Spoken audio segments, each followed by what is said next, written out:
তো সবাইকে নমস্কার। আমরা ম্যানকাইন্ডের পক্ষ থেকে আজকে উপস্থিত আছি হুগলি জেলা মধুপুর গ্রামে। তো বিগত দিনে আমাদের এখানে ম্যানকাইন্ডের উচ্চ প্রযুক্তির একটি ওষুধ যেটার নাম ব্লু শিওর এখানে ডেমো করা হয়েছিল। তো দাদার জমিতে ডেমো করা হয়েছিল, ডেমো করা আজকে 20 দিন বয়স। তো এই 20 দিনের মধ্যে ওনার ধানের জমিতে আমরা যে জন্য দিয়েছিলাম যে শিকড় পচা এবং গোড়া পচা রোগের ক্ষেত্রে। তো এই রোগের ক্ষেত্রে আজকে 20 দিন দেওয়ার পরে কি লক্ষ্য করা যাচ্ছে জমির মধ্যে, ধান জমিতে রোগ দেখা যাচ্ছে কি দেখা যাচ্ছে না, আপনারা সবাই আবার মাঠে গেছিলেন, দেখলেন। তারপরেও আমি দাদার সঙ্গে জিজ্ঞাসা করবো যে উনি কি দেখলেন এই 20 দিনের মধ্যে। তাহলে যদি আপনি বলেন যে সবাইকে কি দেখলেন 20 দিনের মধ্যে। আমি এই 5 কাঠা জমিতে এনারা এসে এই ব্লু শিওরটা ডেমো করে যায়।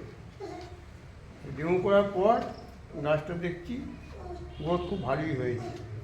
এবার জল চাপের জন্য গাছটা লম্বা হয়ে গেছে, জমিতে জল চাপ খুব, যার জন্য গাছটা লম্বা হয়ে গেছে। আর এই গাছটাতে দুটো একটা করে ওই ডাঁটা হোল্ড হয়ে যাচ্ছিল, সেগুলো ক্লিয়ার হয়ে গেছে।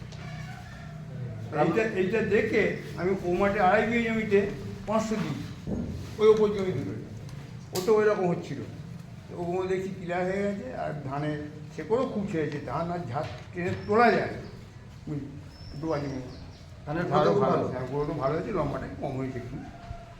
এবং এই জমিটাতে তো আপনার হ্যাঁ। মধ্যে জল বয়ে যেত, হ্যাঁ, এটা বয়ে যাচ্ছে, সেক্ষেত্রে আপনার কোনো রকম এখন পর্যন্ত এফেক্ট হয়নি না, রোগ কোনো রকম দেখা যাচ্ছে না। না। তো আপনারা সবাই দেখলেন, কি দেখলেন গো? ভালো দেখলেন ভালো রেজাল্ট হয়েছে। আমার মাঠে ও মাঠে জমি এরা সবাই দেখে। তো ব্লু শিওর দিলে এটাই রেজাল্ট আছে। আপনাদের সবাইকে ধন্যবাদ, আপনাকে অনেক অনেক ধন্যবাদ আপনার এই মতামত দেওয়ার জন্য। ঠিক আছে।